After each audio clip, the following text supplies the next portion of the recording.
Assalamualaikum warahmatullahi wabarakatuh.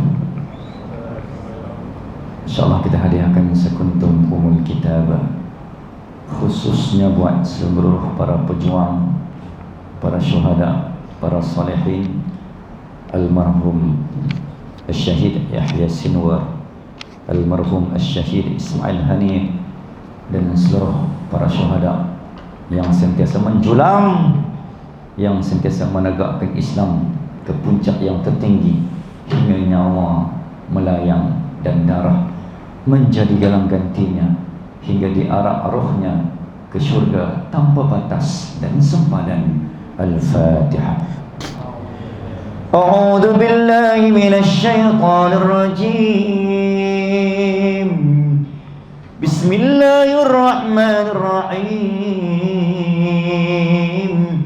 Alhamdulillahi rabbil alamin, arrahmanir rahim, maliki yaumiddin, iyyaka na'budu wa iyyaka nasta'in, ihdinas siratal mustaqim, siratal ladzina an'amta 'alaihim ghairil maghdubi 'alaihim waladdallin.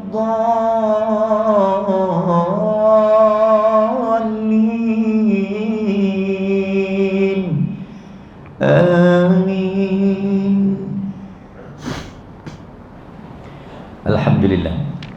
Tsumma alhamdulillah alladzi farqul furqan wa ya munzilal Qur'an bil hikmati wal bayan. Salli ala sayyidina Muhammadin al-Fatih lima ughliqa wal khatim lima sabaqa wan nasir al-haqq bil haqq wal hadi ila siratal mustaqim wa ala alihi wa sahbihi haqqa qadri wa miqdaril azim wa ala alihi wa sahbihi ajma'in. Subhanaka la ilma lana illa ma 'allamtana innaka antal alimul hakim. Qala rabbi shrah li sadri wa yassir li amri wahlul 'uqdatam min lisani yafqahu qawli.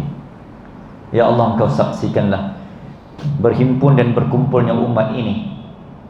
Dari utara membawa sejahtera, dari timur membawa makmur, dari barat membawa berkat, dari selatan membawa aman dan kesejahteraan. Ya Rahman, Engkau pandanglah setiap hati dan setiap jiwa kami, ya Allah. Kami membawa mata kami beserta dengan penglihatan. Kami mengusung sepasang telinga bersama dengan pendengaran. Dan kami tidak pernah meninggalkan sekeping hati bersama dengan sejernih perasaan. Maka Engkau luruskanlah pandangan dan kefahaman kami, ya Allah. Andai hati kami masih keruh, Engkau jernihkanlah. Andai jiwa kami masih longlai, lemah dan lalai, Engkau kuat, teguh, utuh, kukuhlah, ya Allah. Andai umat sedang berserak, andai umat sedang berbalah, andai umat sedang berpecah, maka Engkau satu damaikanlah, ya Allah. Sebagaimana Nabi Muhammad SAW menghimpunkan Aus dan Khazraj, menyatukan Muhajirin dan Ansar di bawah lembayung Daulah Islam Madinah Al-Munawwarah pada tanggal 1 Hijrah. Madinah Munawwarah menjadi saksi. Ya Allah, Rahman ya Dzal Jalal wal Ikram, pada masa dan ketika ini kami masih lagi dibungkam dan diselubungi rasa sedih, sayu dan pilu dengan pemergian seorang the real warrior, seorang perjuang yang telah mengorbankan seluruh denyut nadi, jantung yang berdegup, nadi yang berdenyut, darah yang mengalir, setiap inci kuku, tulang belulang, isi dan jasad tubuh badannya mempertahankan agamamu sehingga nyawa menjadi galang gantinya. Sedangkan kami masih lagi lena nganga, kami masih lagi sibuk dengan harta, dengan dunia. Sedangkan kami tidak berbuat apa-apa di saat saudara kami mengorbankan segala-galanya sehingga bergelar syuhada Al-Aqsa. Alhamdulillah, yang saya muliakan pimpinan Tuan Imam, Salih Al-Syed Muhammad, seluruh jawatan kuasa, tuan-tuan pegawai, Salih Al-Syed Muhammad, seluruh para pejuang Al-Qassam Cawangan Sungai Baru. Boleh tengok. Brigade Al-Qassam, cawangan Sungai Baru, Sungai Bakar. Bawa nama ke masjid. So kita malam ni seluruh AJK Masjid Sungai Bakar. Sungai apa? Sungai Bakar kan? Masjid baru Sungai Bakar.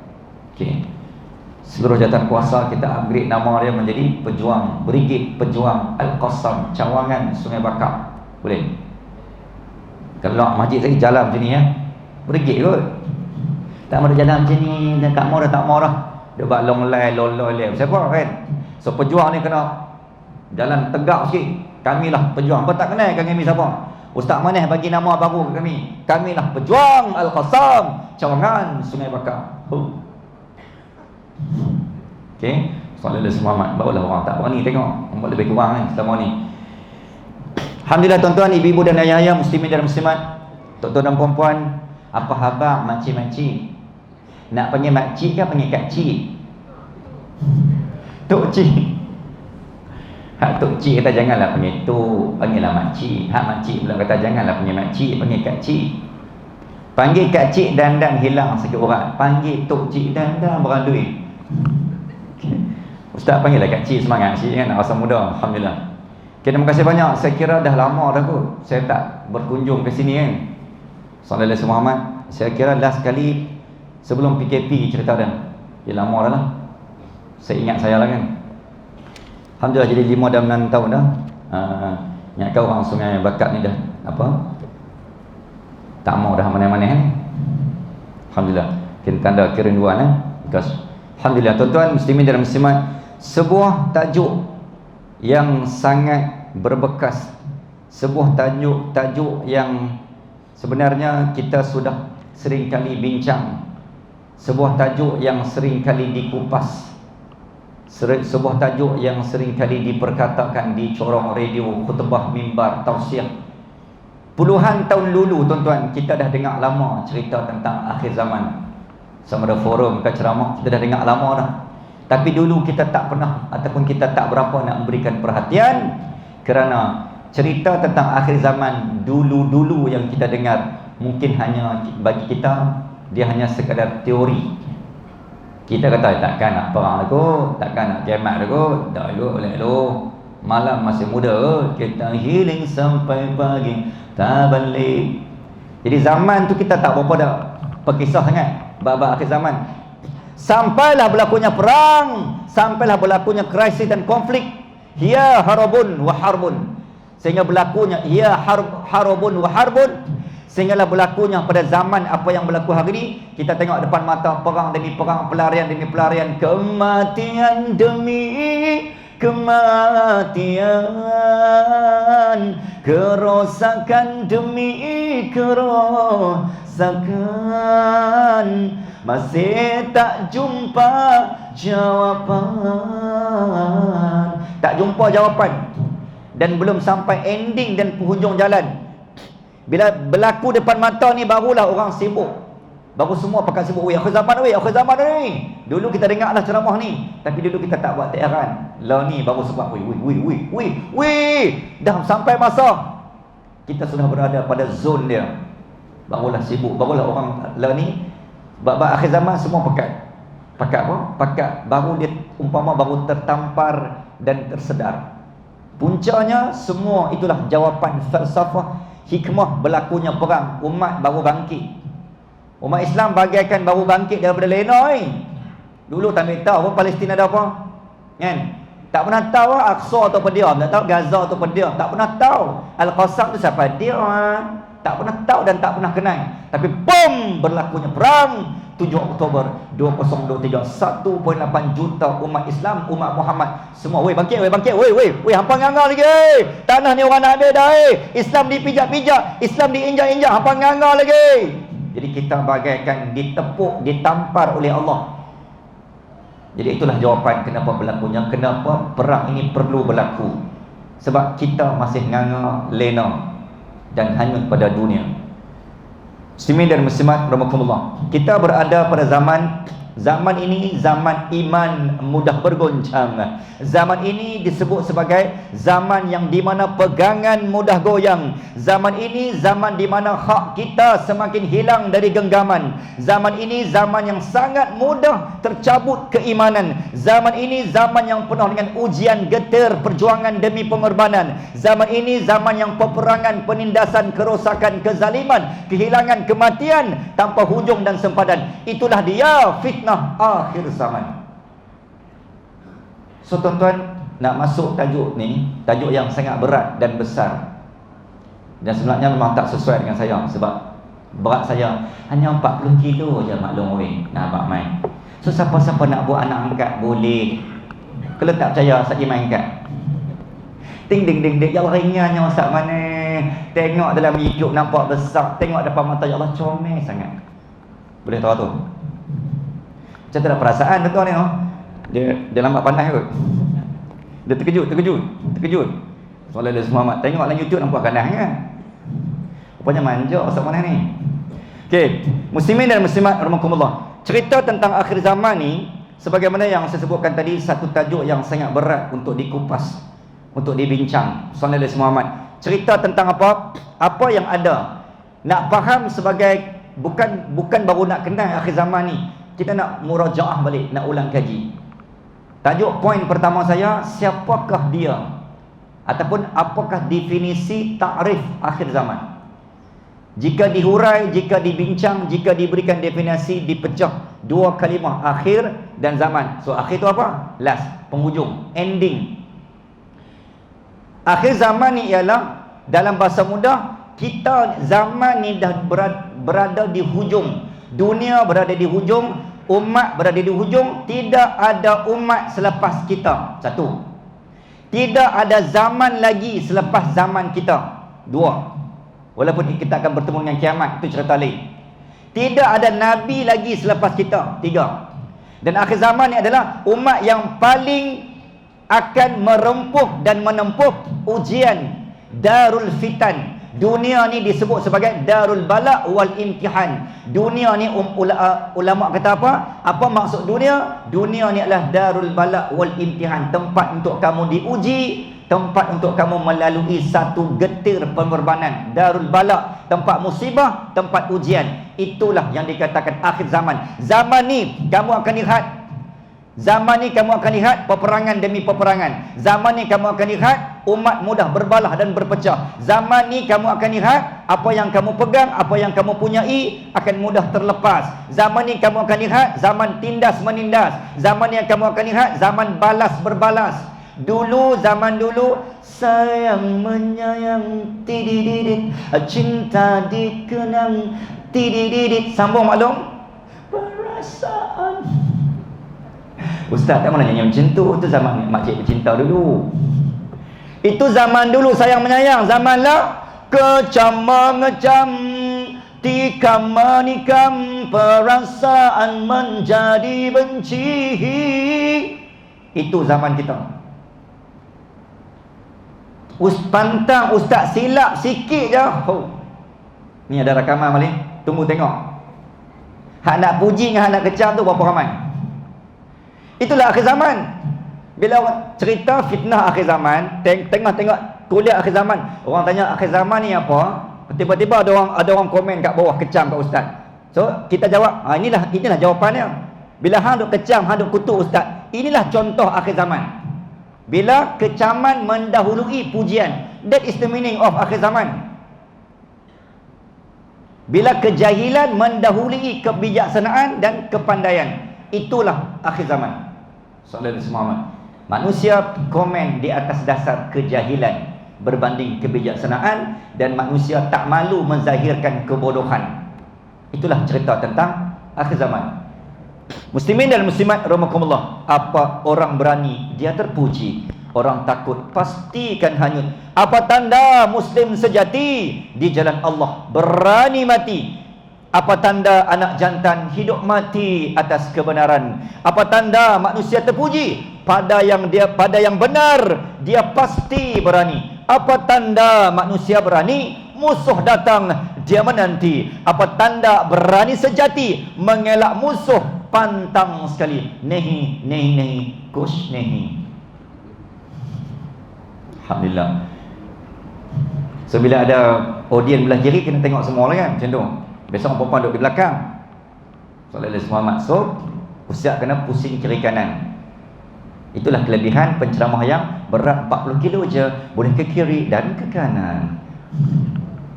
Okay? Okay, boleh sambung kan? Dia tajuk akhir zaman ni dia kena berat dan serius kan. Dia tak apalah selingan-selingan sikit-sikit Okey, tuan-tuan dan puan-puan muslimin dan muslimat. Macam mana kita nak faham tentang akhir zaman ni? Kita nak ulang kaji balik. Walaupun tuan-tuan dah dengar banyak kali, dalam Al-Quran disebut perkataan fatana ataupun fitan. Maksud Allah Nabi Muhammad, maksud fitan datang dari perkataan fatana, menghasilkan perkataan fitnatun, fitnah. Maksud fitan ataupun fatana ataupun fitnah, maksud Allah Nabi Muhammad ialah satu tarikan, goncangan, goyangan. Kita ni mudah goyang. Dengan apa yang kita pegang, kita mudah percaya dengan apa yang kita hilang. Dan kita ni mudah hilang. Sallallahu alaihi Muhammad.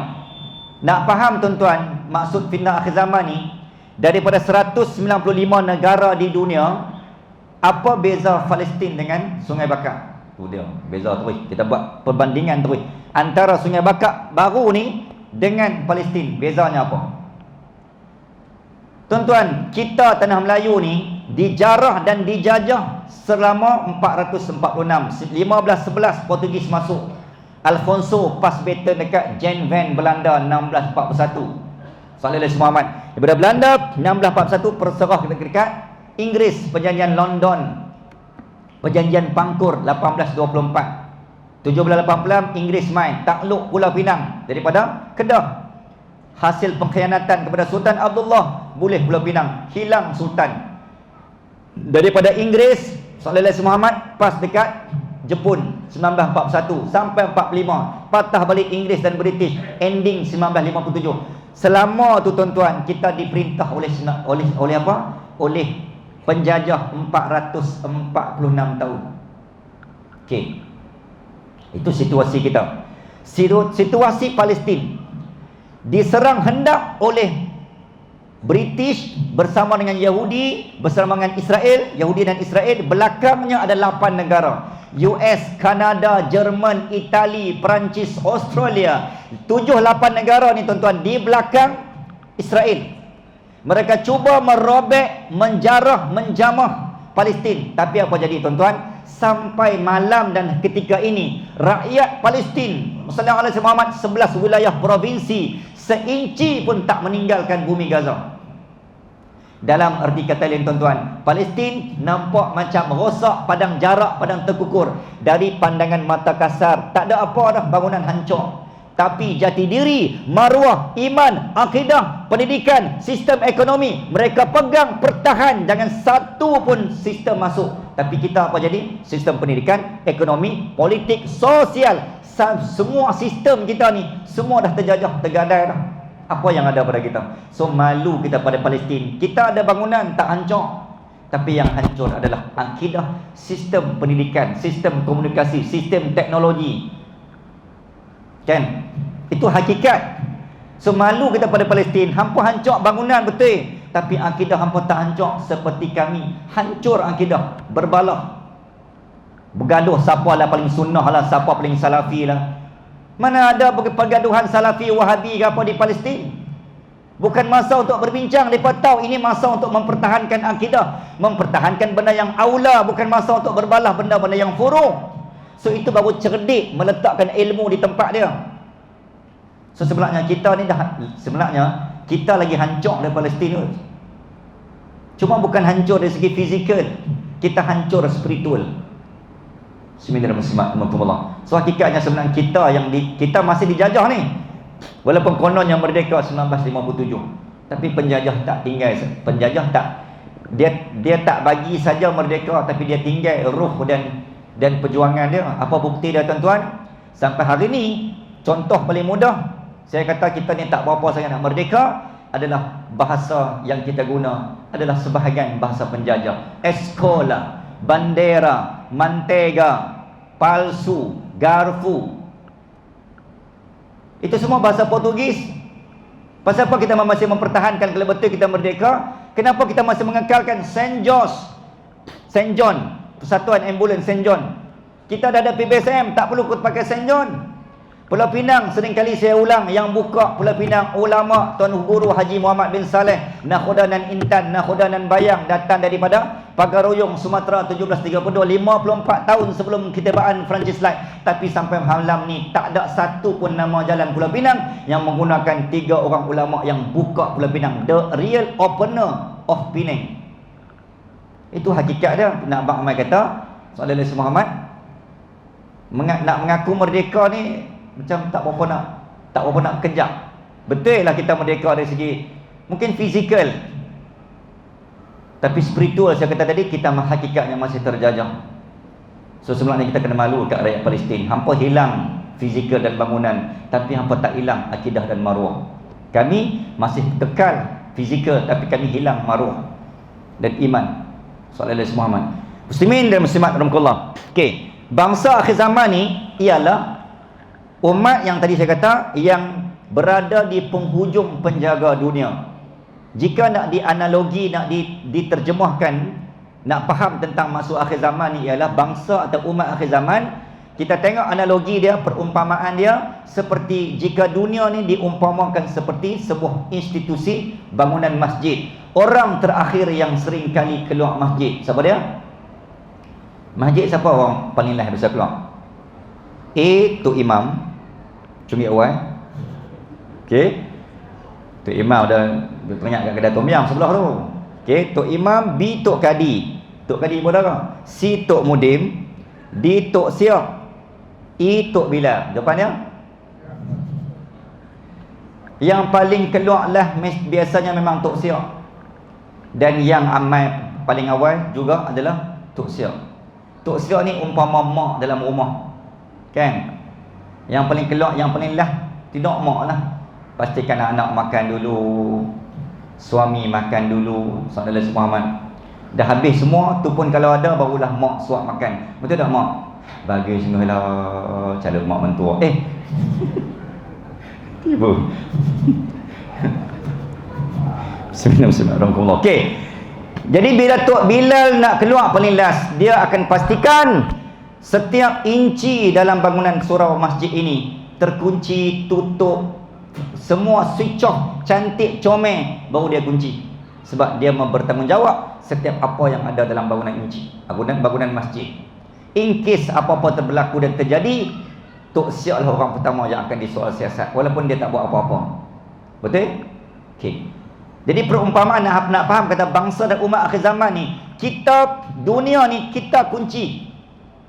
Kita yang pemegang kunci dunia, macam mana Tok Siap pegang kunci masjid, dia last. Maka kita adalah the final umat yang pegang kunci dunia. Esok jadi apa-apa, Nabi tanya, aku tinggalkan kalian Quran, kalian baca ataupun tidak? Aku tinggalkan kalian Gaza yang telah lama dibedil tumbang, jiwa jasad yang masih kerdil doa.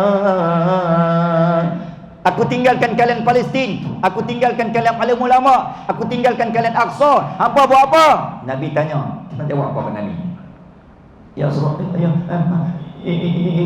ya Rasulullah, kami minta maaf, kami tak jaga agama yang kau tinggalkan ini, kami terlihat saja ya Allah. Ya Rasulullah, maafkan kami.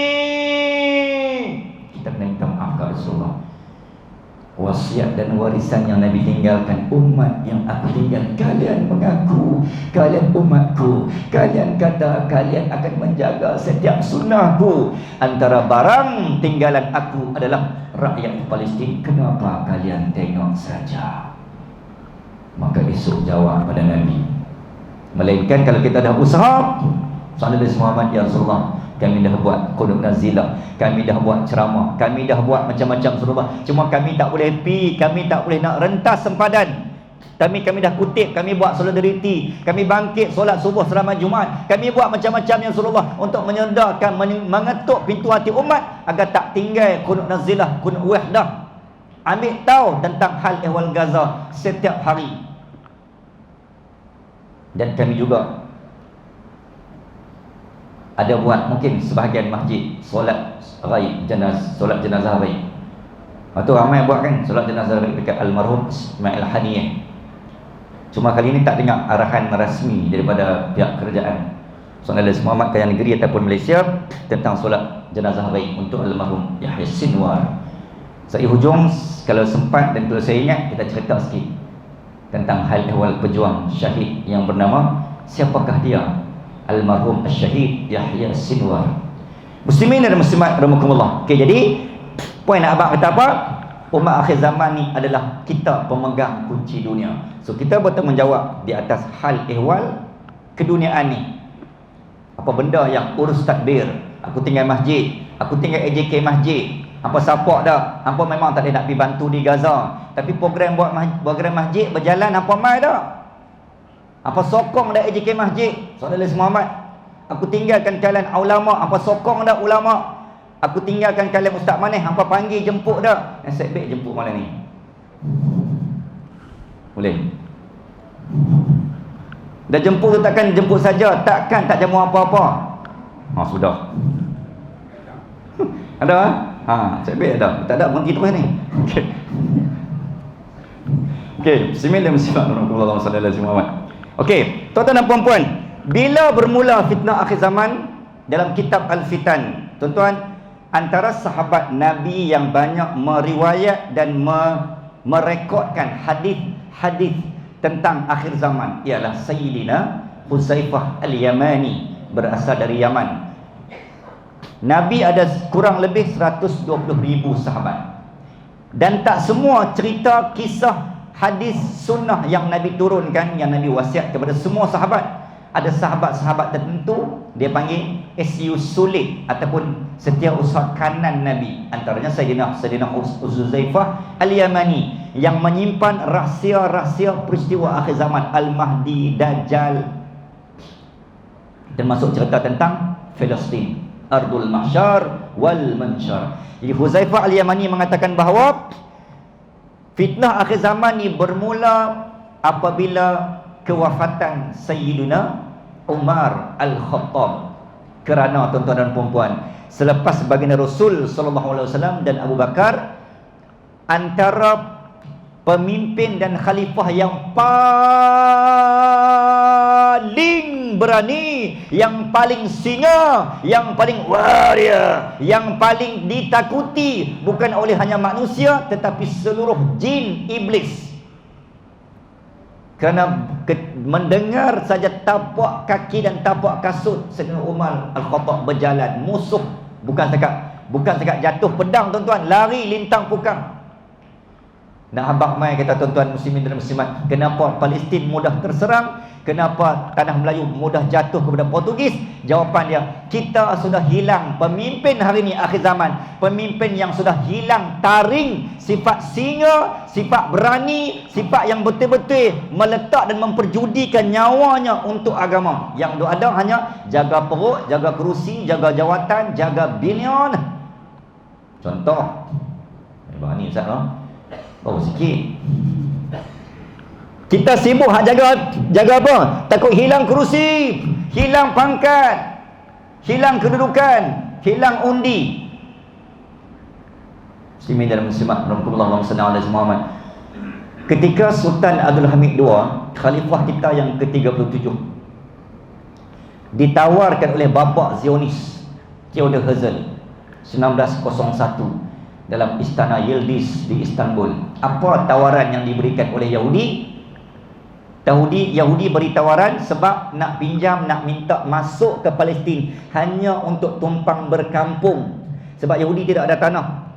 Sejarahnya panjang. Sebagaimana yang kita pun faham, Yahudi ni dihalau dan dihukum oleh Allah selepas zaman Nabi Sulaiman AS, ketika mereka membunuh Nabi Yahya, Nabi Zakaria, gergaji, tangkap, dia humban Nabi Yusuf.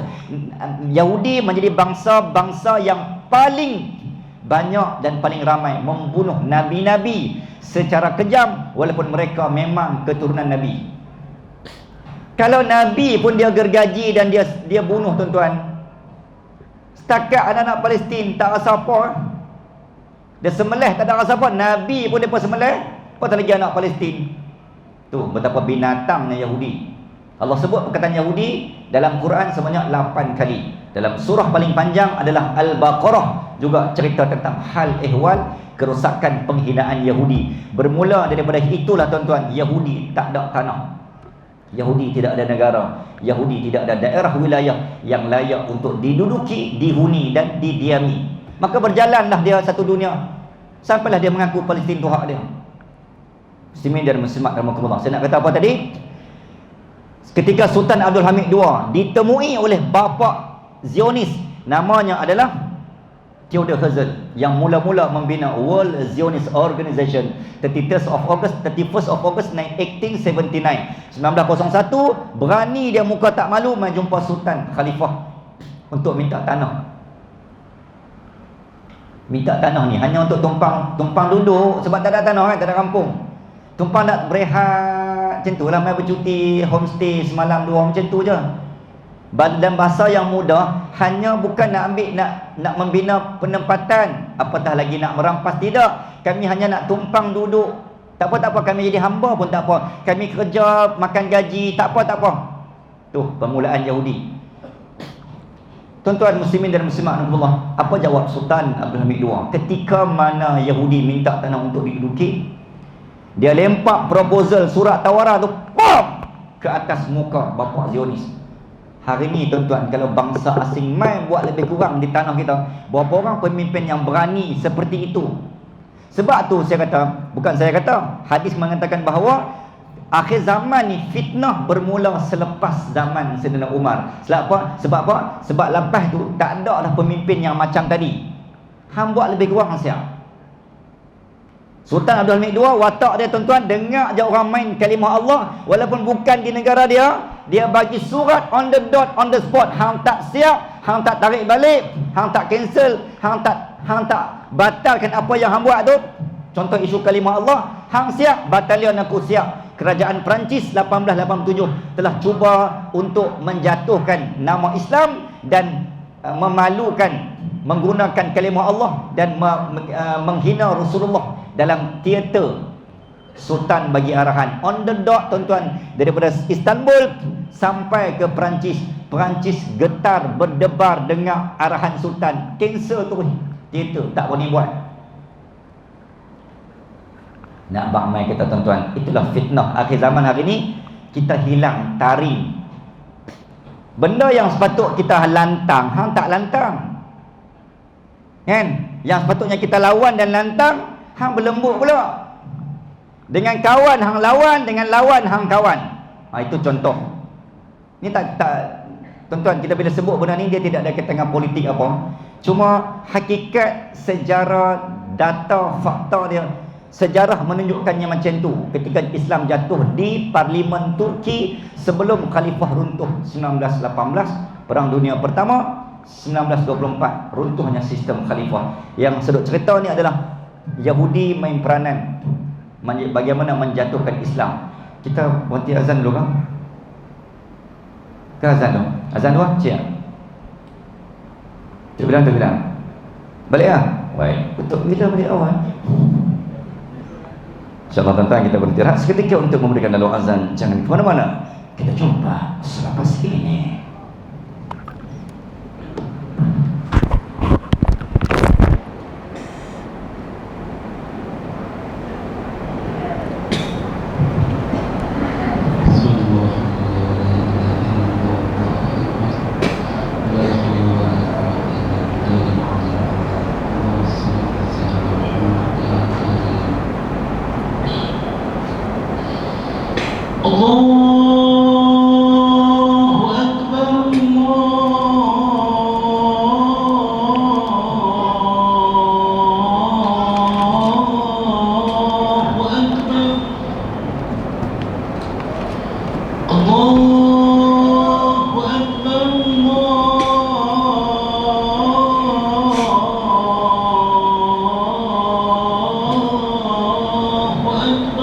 Allah Akbar. Asyhadu an la ilaha illallah.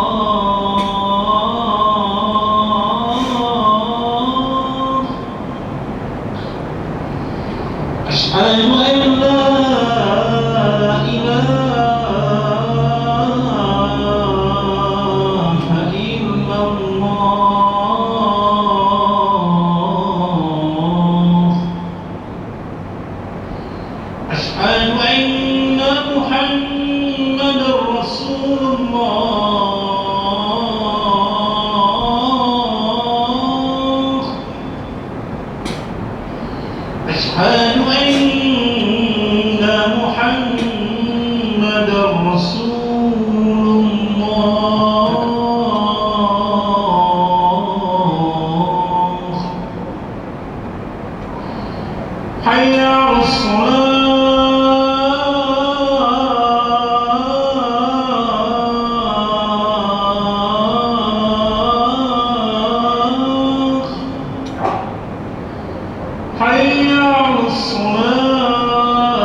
azan yang dikumandangkan tadi boleh mengangkatkan kembali syiar semangat, martabat dan derajat kekuatan ketinggian umat Islam yang semakin merendah dan semakin merendah dan semakin hilang, semakin pudar, samar.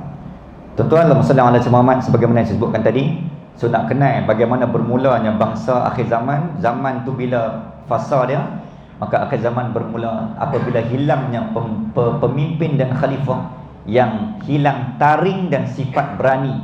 Untuk rekod, tuan-tuan, bila sebut tentang berani, ada pemimpin dari negara Arab yang pernah menghancurkan ataupun meledakkan ataupun melepaskan peluru berpandu dari roket F-35 Raptor ke atas bangunan pentadbiran Tel Aviv di Israel. Kali terakhir 2001. Siapa boleh sebut kat saya?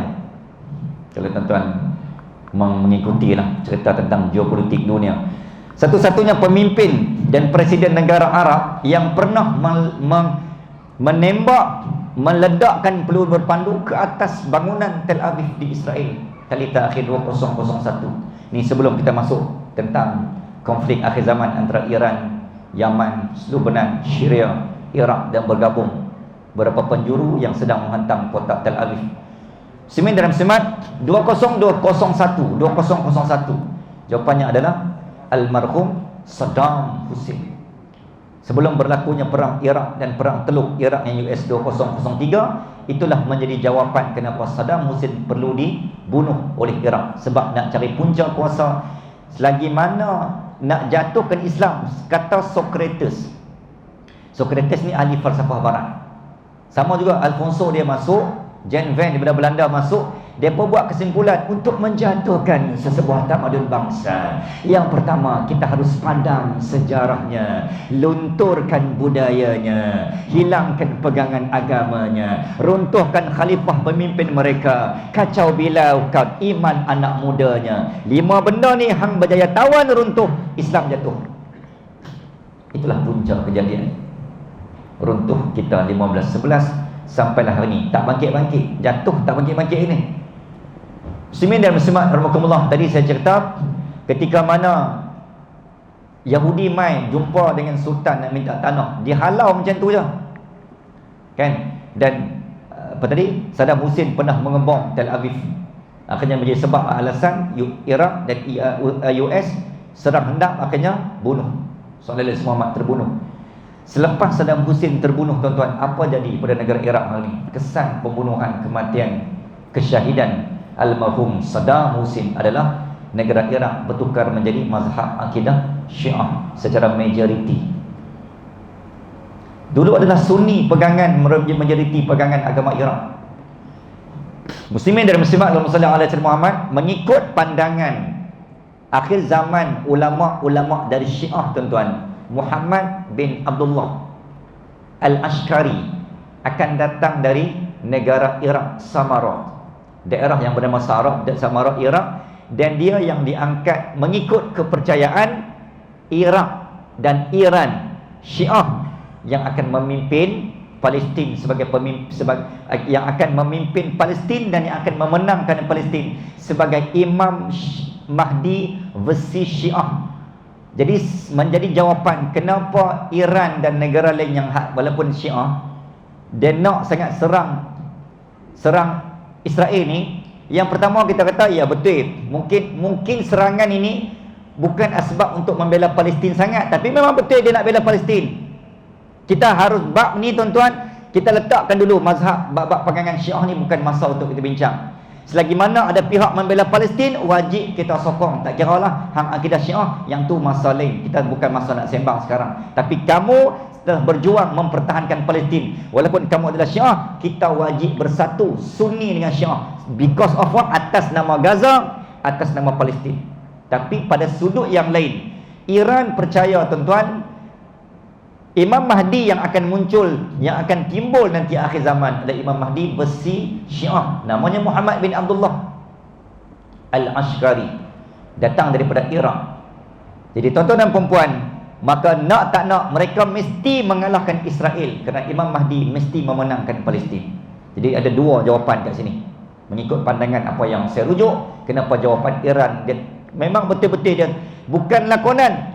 Serangan Iran, rudal, drone ke atas Israel memang bukan sandiwara, bukan lakonan, memang the real. Sampai wafatnya Hasan Nasrullah takkan benda tu lakonan lagi kot, menyebabkan kematian dan nyawa. Tapi pada pegangan mereka kena menang, Palestin kena menang, sebab Imam Mahdi mereka mengikut kepercayaan mereka akan menang di Palestin. Jadi nak tak nak Israel mesti dikalahkan. Muslimin dan muslimat rahimakumullah.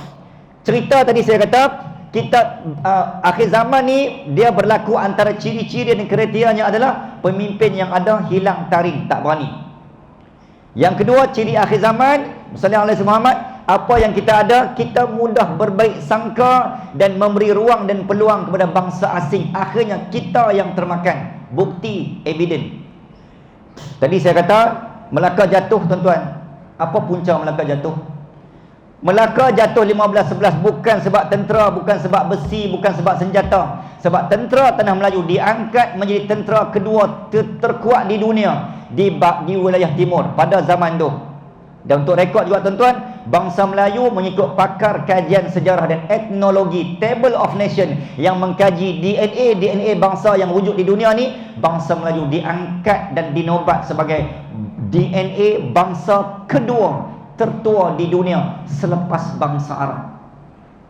Yang main orang Sungai Bakar ni, kita tuan-tuan kena sedar ni, bangsa Melayu adalah bangsa yang kedua DNA tertua di dunia. Maksudnya kita ni memang something, kita ni memang sesuatu sangat. Kita ni mahal harganya, bangsa yang mahal. Sebab tu Nabi sebut tala'al Islam, di akhir zaman Islam akan bangkit terbit dari 3 wilayah. Yang pertama min qibalil Khurasan, Parsi Khurasan. Yang kedua min qibalil Syams, Syria, Jordan, Palestin, dan juga Syria, Jordan, Palestin.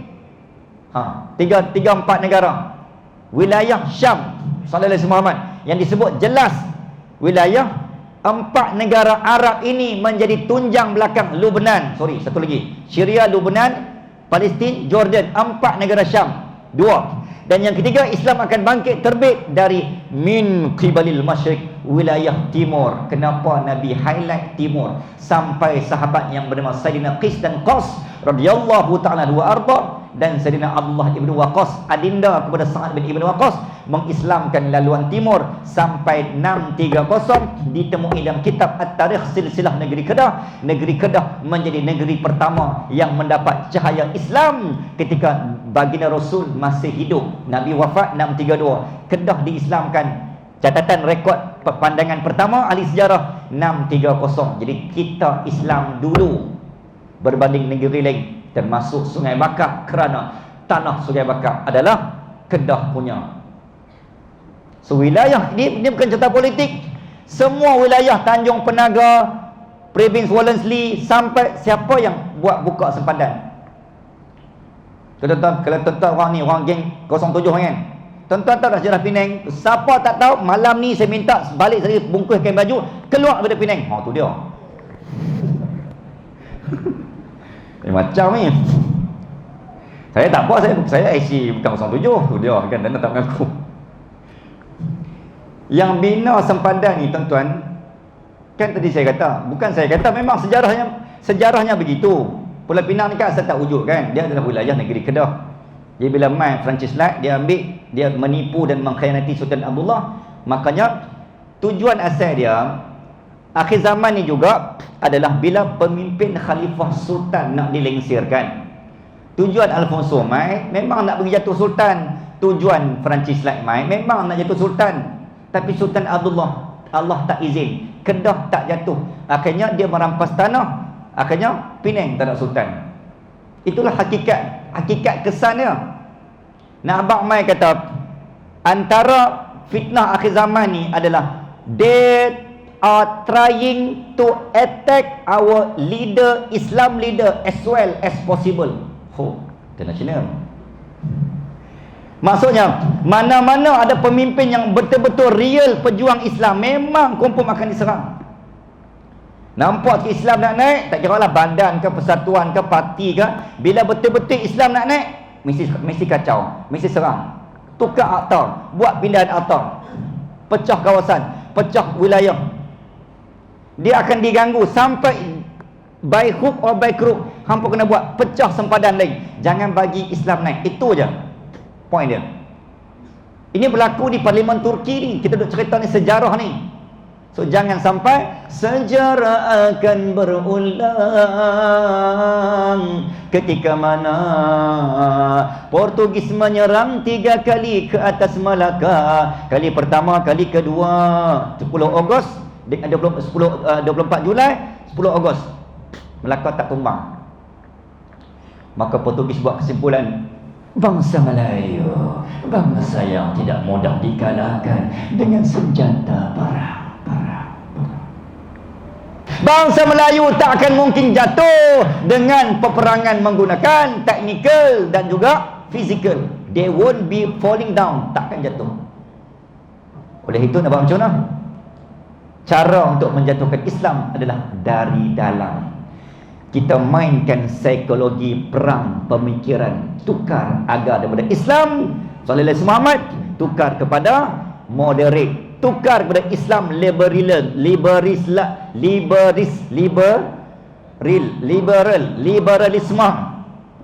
Tukar Islam lain, politik lain. Kita kena tak boleh campur aduk. Maka mereka suntik, mereka serang melalui gagasan pemikiran. Maka terpecah, ada yang terpengaruh. Siapa yang betul-betul pegang Islam, kita kena kata itu Islam teroris, itu Islam ekstremis. Bahaya. Semua sogok, semua kata buat iklan, siapa yang pegang Islam itu teroris, siapa yang Islam itu teroris. Tak boleh. Kita kena moderate, kita kena santai-santai je. Kita kena menjaga keharmonian kaum dan bangsa majmuk. Dan ini serangan tuan-tuan, ini serangan Portugis. Ini cerita fakta ni, serangan Portugis masuk. Dan juga namanya Tom Pires. Tom Pires ni orang Portugis. Dia yang tulis sejarah. Terhasillah kitab Summa Oriental. Sebab mereka attack Zaman Nabi pun sama tuan-tuan. Mereka attack dengan perang, dengan senjata. Islam tak jatuh. So nak jatuhkan Islam mesti melalui serangan akidah, muamalah, syariah dan juga fikrah. Kalau tuan-tuan cek dalam kitab At-Tarikh Silsilah Negeri, semua ada fakta ni. Saya masuk ke Perpustakaan Negeri Kedah tuan-tuan. Pihak library Kedah bawa saya ke satu sudut yang disebut sebagai koleksi emas Kedah Darul Aman. Di situ saya pegang 24 manuskrip dari 24 negara yang cerita tentang mahal dan asal usul istimewanya bangsa dan agama Islam di tanah Melayu ni seawal 1100 kurun ke-11. Nak habaq betapa mahalnya Islam waktu tu, sampai 24 negara sibuk cerita pasal kita. Sebelum Islam jatuh lah cerita dia. Muslimin dalam Muslimat, maka Portugis dia menggunakan bantuan proksi bangsa asing. Masa pedagang Cahaya Nur Ali bantu bagi serahsia dan bekalan beras pintu jabatan kota. Cahaya Nur Ali yang buka ruang mengkhianati bangsa Melayu. 1511 Portugis masuk laluan belakang jabatan kota, akhirnya runtuh kota Melaka. Okey, 1821 ni kita semua cerita sejarah. Ni bukan polipolara, bukan dibuat-buat, bukan nak mainkan sentimen. Kita buka balik. Sebab tu kan tadi saya kata Tom Paris dia tulis buku teks 19, kita belajar buku teks yang hak tak betul ni. Dia tulis, dia kata apa? Lagi umat Melayu tak dipadam dan tak dipalsukan sejarah dia, bangsa Melayu tidak akan boleh dijatuhkan. Biar mereka membesar dengan sejarah palsu. Termasuk macam hari ni lah, kalau kita tanyakan siapa yang buka Pulau Pinang, hafal untuk SPM sampai mati, sampai law boleh jawab ni. Kena scam kita, hidup-hidup angpa scam kami, kena scam. Dia hafal Perancis slide, buat nota kecil dalam toilet PTU untuk SPM punya pasal. Lelah rupanya kena scam. Pada muka aku, pada muka hampa. 7 keturunan makan tak habis, kena tipu. Muslimin dan muslimat rahmatullah. Tapi itulah bila kita sebut benda ni, dia orang kata kek dengan politik pula kan, jadi payah juga. Dia bila cerita fakta betul, sebab tu orang kata hidup sangat ni, hidup akhir zaman ni dia tak boleh betul sangat. Hak betul sangat tu yang kena tu. Padahal kita nak cerita ni memang benar betul. Tak kita yang bukan penceramah politik ke apa kan. Kita nak buka fakta sejarah, tapi orang akan pusing kita buat tu. Sebab apa? Akhir zaman. Hak betul akan cuba dinampak tak betul. Dan yang betul itu akan dinampak khianat dan akan dipenjara. Termasuk Imam Syafi'i, Imam Nawawi. Mana ada imam mazhab yang tak pernah dipenjara? Okay, sebut tentang penjara sebelum saya terlupa. Kalau orang tanya tuan-tuan, buat soalan teka-teki, bilakah kali terakhir Palestin sambut hari raya dengan gembira tanpa duka? Dalam ayat yang lain, bilakah kali terakhir rakyat Palestin sambut makan, kita kata sambut hari raya makan ketupat dengan gembira? Memanglah, janganlah jadi pembaris sangat. Memanglah Palestin tak ada ketupat. Nah, habaq kata gembira tu bahagia. Itulah akhir zaman ni pasal juga. Jenis pembaris ni ramai. Kadang tuan-tuan, bila orang mai kuliah ni, bagus dah dia mai. Ada sebahagian segelintir. Kita kata ciri-ciri akhir zaman, dia mai dengan kuliah bagus. Tapi dia mai tu dia akan tunggu bilalah ustaz ni nak silap sebut. Bila silap sebut sikit, tersasul hak tu yang dia rakam. Hak tu ni serangan baru ni. Ni model baru nak serang asatizah. Sebab apa? Hak tersebut dalam 1 jam, tersilap sebut 30 saat. Hak betul 59 minit dia tak rakam pun. Tu ya tuan. Yang nanya kita lah, agama akan dipijak dalam alasan ustaz tak nak berkuliah lah. Hanya kena serangan 30 saat tadi. Akhirnya umat terbelakang, sejarah tak dapat cerita. Orang semakin tiada kesedaran. Itulah serangan akhir zaman. Muslimin dan muslimat rahimakumullah. Okey. Allahumma salli ala Muhammad. Kembali cerita tadi. 1821 tuan-tuan, siang mai kat kita. Saya sebut kita sebab ni sejarah kita. Sebab tu tuan-tuan, cerita macam ni, kalau saya di Kedah dengan Penang, memang saya suka cerita bab ni. Sebab ini sejarah kita. Kita kena tahu. Okey, muslimin dan muslimat, 1821 Yahudi, Siam, British, Chaya, Nur Ali buat benda yang sama. Tahun yang berbeza, peristiwa berbeza, modus operandi sama. Cuma mai tumpang berlabuh, mai landing, nak buat baik, hubungan diplomatik. Ni cerita betul ni. Saya tak tahu nak buat ayat macam mana. Tapi itulah tu dah 1821 ni. Dia mai tuan-tuan, Siam mai, Raja Ligor mai jumpa Kedah, nak minta tumpang beras, tumpang tanah, nak tumpang sat. Saya kata nak tumpang semayang, kata bohong sangat pula kan. Siap nak semayang apa? Okey, mai tumpang tanah, minta bekalan bantuan beras untuk nak serang Burma. Waktu tu Siam sedang diserang oleh Burma. Okey. Jadi geng-geng Siam mai. Orang Kedah, weh kami nak tumpang masuk sat negara hampa ni, kami kena Siam ni, kena serang ni dengan Burma ni. Abang mai kata, kami ni geng-geng Tom Yam nang Plau nang Khao Tamarai. Kami tak ada buat Tom Yam ke hampa ni, kami kena serang ni, nak pinjam sat boleh tak? Nak pinjam toilet sat. Awak ustaz Siam, ustaz lagi Siam daripada Siam. Tuan-tuan dan puan-puan, Allahumma salli ala sayyidina Muhammad. Jadi geng Siam kata apa? Kami nak tumpang beras je. Bila pijak tanah Kedah, kita waktu tu orang Melayu Kedah ni, ya Allah, punya baik tak tahu nak apa. Kita kan jenis baik, muka baik semualah. Nak tumpang masuk kan? Boleh masuklah. Ya Allah, yang lembut. Lalah kena pijak. Apa berlaku? Akhirnya dengan baik dan bagi pinjam beras itulah 1500 Tuban serangan bergajah. Kita buka balik sejarah ni, depa bawa gajah macam serangan Abraha kan.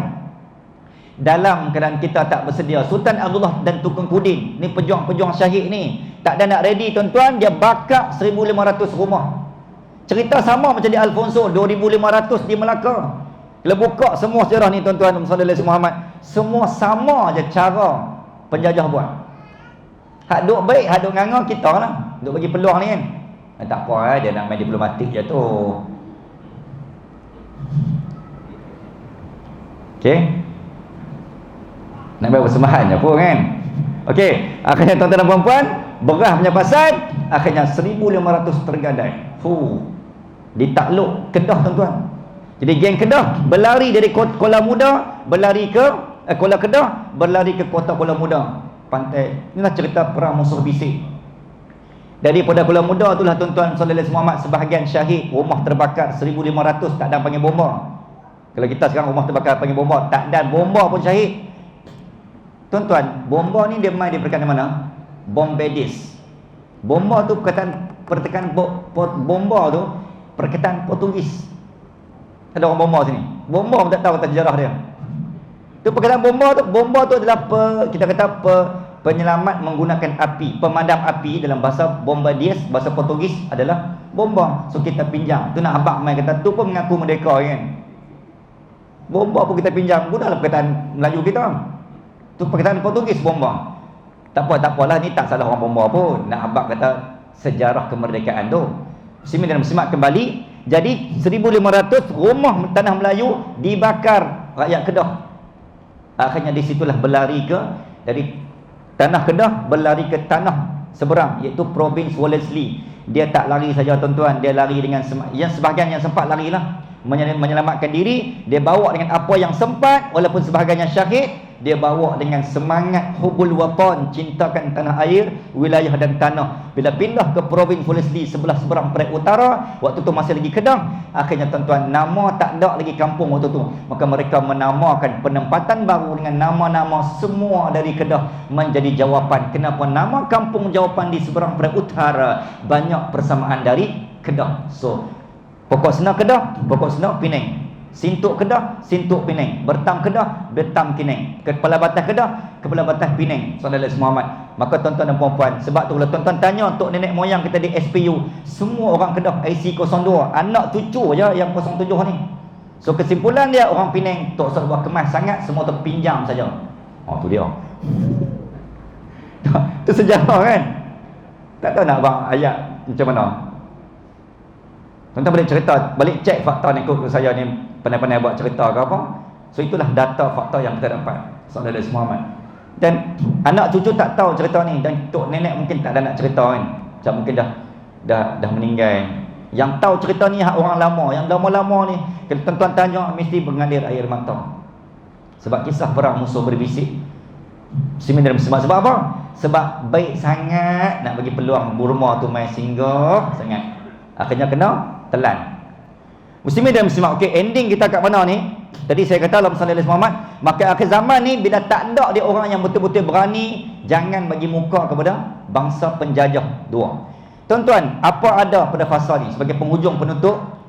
Fasa ni tuan-tuan dalam Sallallahu Alaihi Muhammad, hadis yang dibawa oleh Huzaifah Al-Yamani adalah zaman yang disebut mulkan Jabariyan, iaitu zaman khalifah, kita kata zaman yang Islam terlepas, diktator, zaman yang raja-raja sombong, zaman yang sultan-sultan dia jaga perut dia. Zaman ni zaman yang orang sibuk membina dan mengejar negara siapa yang paling kaya, negara mana yang paling banyak telaga minyak, bangunan mana yang paling tinggi mencakar langit. Zaman ni zaman yang orang berebut dari segi hal ehwal keduniaan, siapa yang terpaling. Untuk rekod tuan-tuan dan puan-puan, kalau kita tengok hari ni Sallallahu Alaihi Muhammad, bangunan tertinggi di dunia dimiliki oleh siapa? Dubai.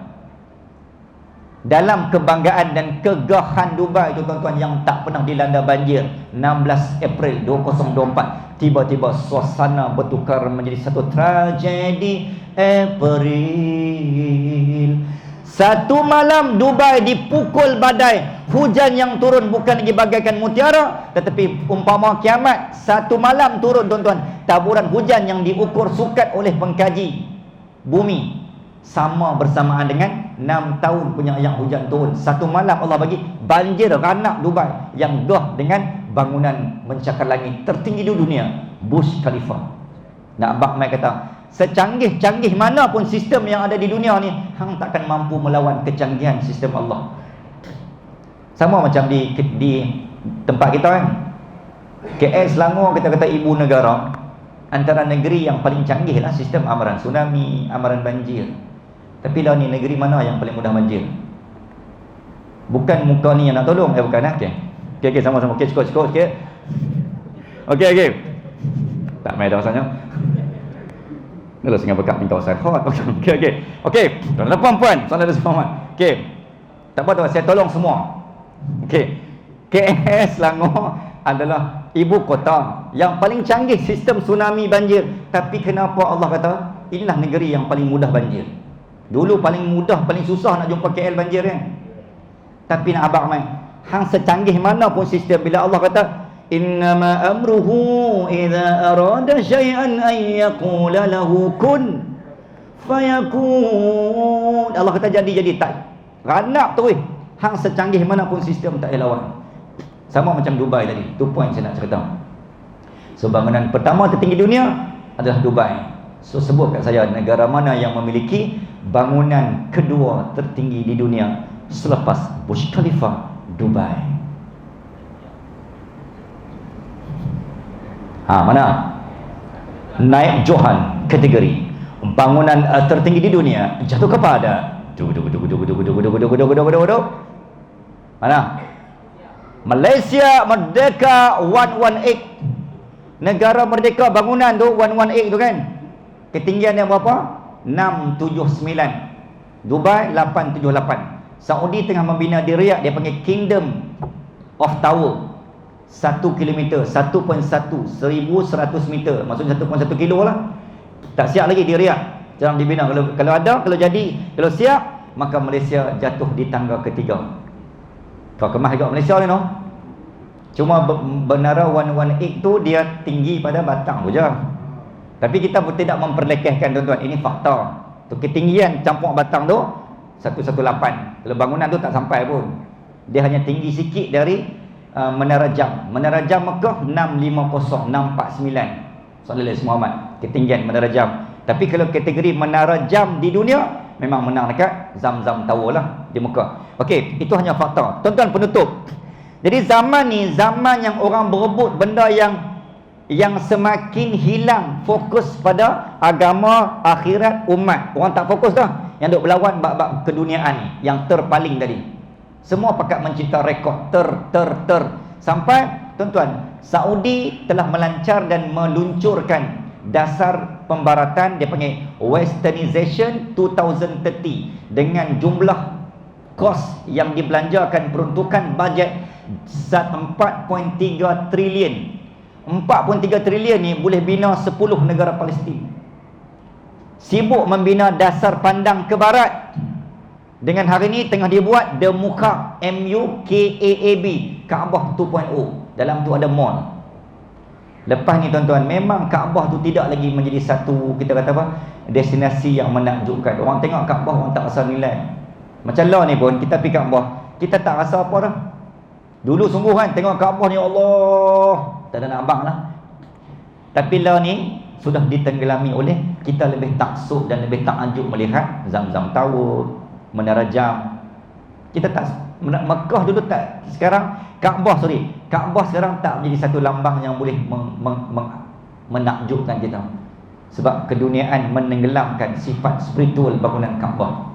Walaupun memang kita tak sembah Kaabah, tapi nilai kekaguman, takjub tak ada dah. Fokus hati kita dibawa ke tempat lain. Itulah akhir zaman. Okey tuan-tuan, sebagai penutup dia, Sallallahu Alaihi Muhammad, akhir zaman ni orang buat kuliah bersiri kan. Jadi kita sekali ni sekadar yang sempat. Okey, persiapan penutup. What is our istiqdal, sebagai persiapan persediaan. So persiapan dia tuan-tuan, Sallallahu Alaihi Muhammad, dia terbahagi kepada dua, spiritual dan technical. Okey, technical ni Nabi sebut summa utum kama badatum. Kamu akan kembali kepada awal zaman. Kamu akan kembali kepada bagaimana Islam bermula. Badal Islam ghoriban. Maksudnya persiapan akhir zaman ni, kita kena batah balik ke zaman dulu. Belajar memanah, belajar main besi, belajar keris, belajar pedang, berkuda, berenang. Rupanya Nabi ajak sunnah tu. Itulah persiapan akhir zaman kita. Berlawan kerana zaman tu zaman non teknologi. Ada pesawat tak boleh fly, ada hotel tak boleh check in, ada duit tak boleh nak guna, ada kenderaan tak boleh nak merentas. Siapa ingat zaman tu? Kita panggil zaman apa? Zaman apa? Zaman PKP. Zaman PKP tu itulah pra-dajjal, pra-akhir zaman. Ada segala-galanya, duit gaji tambah, bantuan kan. Abah Din kita bagi, Sallallahu Alaihi Muhammad, bantuan demi bantuan, bonus demi bonus, macam-macam inisiatif kerajaan bagi time tu kan. Tapi nak boleh buat apa? Ada gaji, ada kereta tak boleh nak terentas, ada hotel tak nak check in, ada flight tak boleh, ada kapal tak boleh nak fly, ada Mekah tak boleh nak pergi umrah. Kalau saya tanya ayah-ayah, berapa lama, siapa yang masih ingat berapa lama kita tak sembahyang Jumaat? Masihkah kau ingat berapa lama tak sembahyang Jumaat? 5 bulan tuan-tuan, fasa pertama. Dan berapa lama kita sembahyang berjarak? Siapa masih ingat? Fakta-fakta tu kena simpan. Walaupun memang sejarah hitam. 743 bermula 8 Mac 2020 sampai 31 Mac 2021 bila MKN umumkan. Dulu pukul 5, pukul 11, pukul 12 apa? Berita Datuk Hisham, muka yang paling familiar yang kita ingat, laporan terkini kan, Sallallahu Alaihi Muhammad. Tuan-tuan, itulah kita akan kembali zaman tu, zaman yang teknologi tak boleh guna pakai. So itu kita sebut sebagai persiapan akhir zaman, teknologi. Okey, penutup, persiapan spiritual akhir zaman, Sallallahu Alaihi Muhammad. Tak lain dan tak bukan Nabi sebut man hafizah ataupun man qara'a min suratil kahfi. Barang siapa yang mengamal, yang menghafaz, yang membaca, mengamalkan dan melazimi 10 ayat paling kurang, awal atau akhir ataupun keseluruhan suratul kahfi, maka baginya usima min fitnatid dajjal. Maka Allah selamatkan dia, beriman dia tak mudah goyang, tak mudah goncang, tetap pada pendirian dan pegangan. Dan yang kedua, doa yang sering kali Tok Guru dan alim ulama kita baca dan kita ajak, Allahumma inna na'udzubika min adzabi jahannam wa min adzabil qabr wa min fitnatil mahya wal mamat wa min fitnatil masiihid dajjal. Doa terakhir sebelum bagi salam, tahiyat akhir. Ini antara benda yang kita boleh lindung, yang kita boleh minta tolong pada Allah dengan asbab amalan-amalan yang ringkas dan padat ini. Yang dah faham, yang dah doamalkan, teruskan. Mudah-mudahan Allah jaga selamat seluruh keturunan kita, tak bertemu dengan benda yang kita tak mampu nak kawal dan tak mampu kita lawan. Jadi tuan-tuan, saya kira sekadar itu sahaja. Mohon maaf anda ada kekurangan, kecacatan. Terima kasih atas undangan dan jemputan. Mohon maaf anda ada kekurangan, gurau senda yang tak kena di mana-mana. Hakikatnya tuan-tuan, ilmu itu tidak diukur nilai kepada dan pada banyak mana ilmu yang kita catat, tetapi ilmu itu dikira berdasarkan, disukat berdasarkan mana yang bermanfaat, mana yang melekat. Walaupun satu je yang tuan-tuan catat itu yang bermanfaat, itulah disebut sebagai ilmu yang bermanfaat. Apa kau dah ada? Tuan-tuan tingkatkan prestasi, kurangkan kontroversi. 999 jenayah membawa pada. Apa kau dah ada? Astaghfirullahalazim li wa lakum wa billahi taufiq. Assalamualaikum warahmatullahi wabarakatuh. Taqabbalallah.